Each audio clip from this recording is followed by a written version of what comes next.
Hi,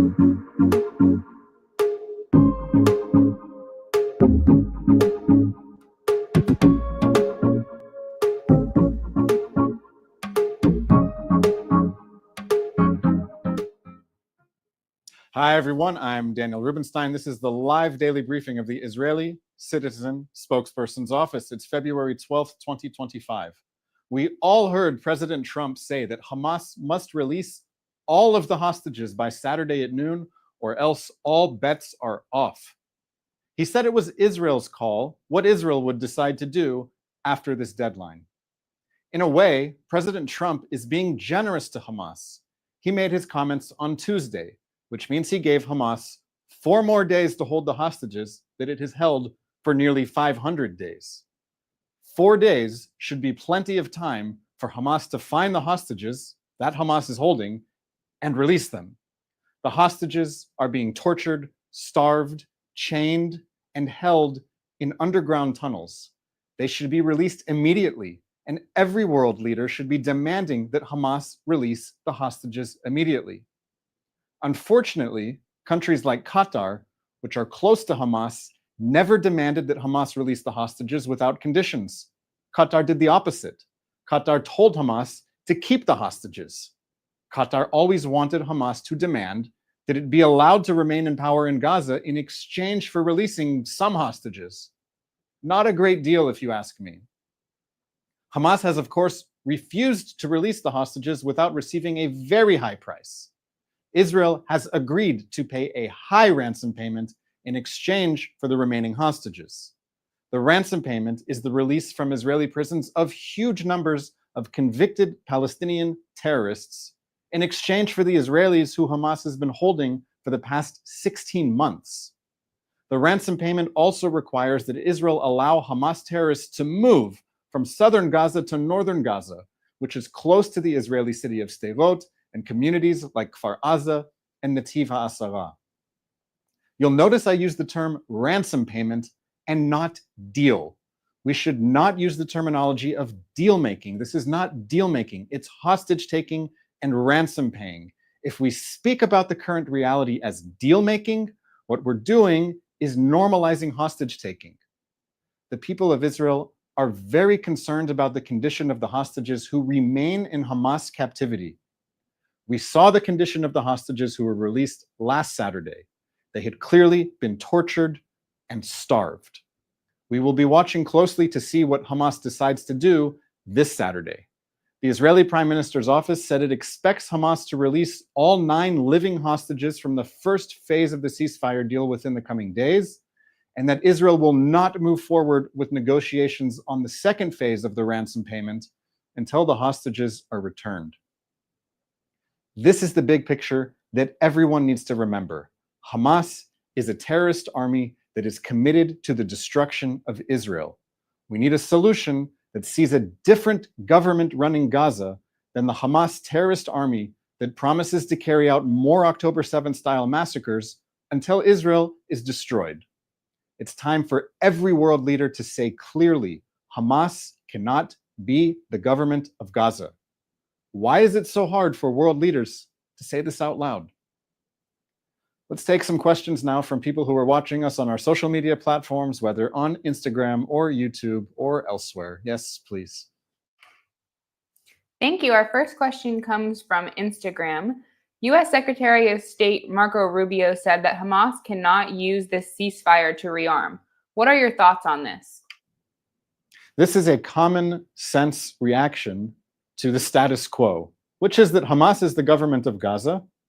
Hamas wants to remain the government of Gaza, and Hamas wants to do everything that it can to rebuild its weapons stockpiles that it has been using for the past 16 months.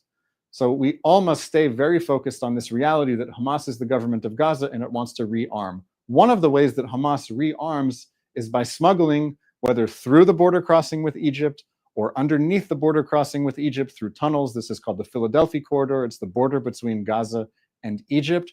Right now, Israeli forces are on this border area between Gaza and Egypt. It remains to be seen what's going to happen in phase 2 of this agreement, which requires Israel to withdraw from Gaza completely. I have trouble seeing how it will be possible for Israel to withdraw from Gaza completely while Hamas remains the government of Gaza. At a minimum, Hamas cannot be allowed to get in a stronger position than it is currently by smuggling, and we should be keeping a watchful eye on that, and the Secretary of State is right to do so. Thank you. Abdullah said yesterday that Jordan will accept 2,000 sick children from Gaza. Cindy on Instagram asks, what's your opinion of the king's comments in yesterday's press conference with President Trump?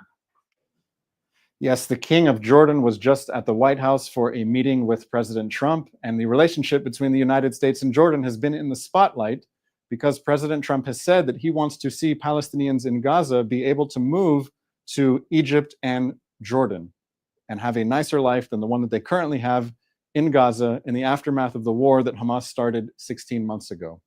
As of right now, the government of Jordan has been very unhelpful, but at the same time, Israel very much values its relationship with Jordan. Israel's border with Jordan is our longest border.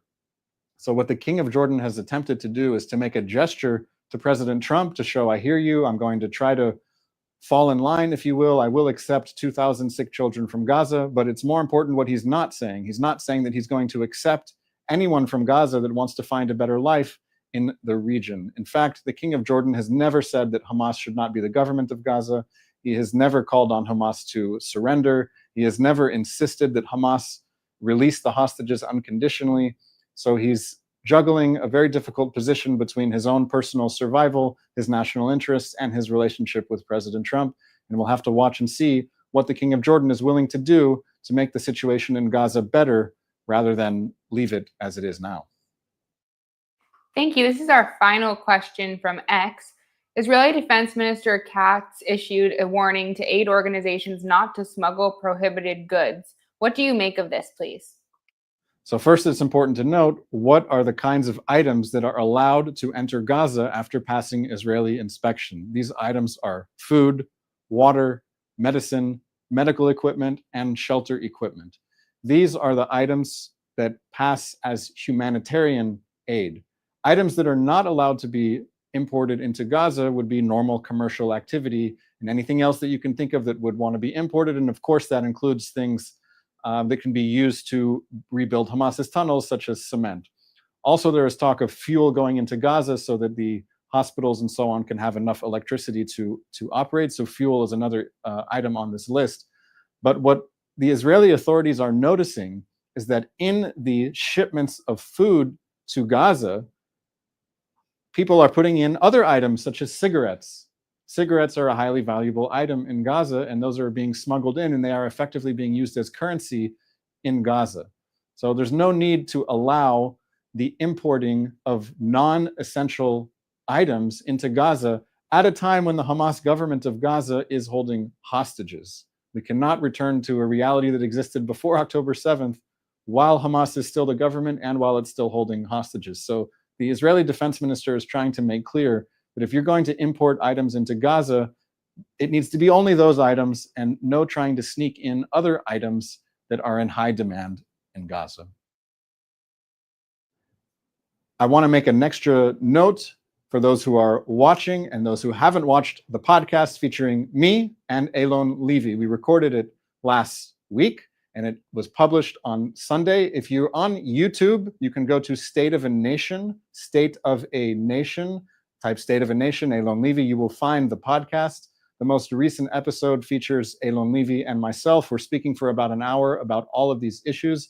You can find the full thing on YouTube. You can also find audio versions on your favorite audio platforms, such as Spotify and Apple. And you can find highlight clips on the Instagram account of State of a Nation and also on X. So please check it out, the podcast featuring me and Elon Levy, speaking not just for a few minutes, but for an entire hour about all of the issues that we're talking about every day: Trump, Gaza, Palestinians, the future of the region, UNRWA, and so on. I think you'll find it very interesting. Watch it, comment, let me know what you think. Thank you so much for listening to the live daily briefing of the Israeli Citizen Spokesperson's Office. We'll be back tomorrow at 3 p.m. I'm Daniel Rubenstein, and I wish you a lovely day.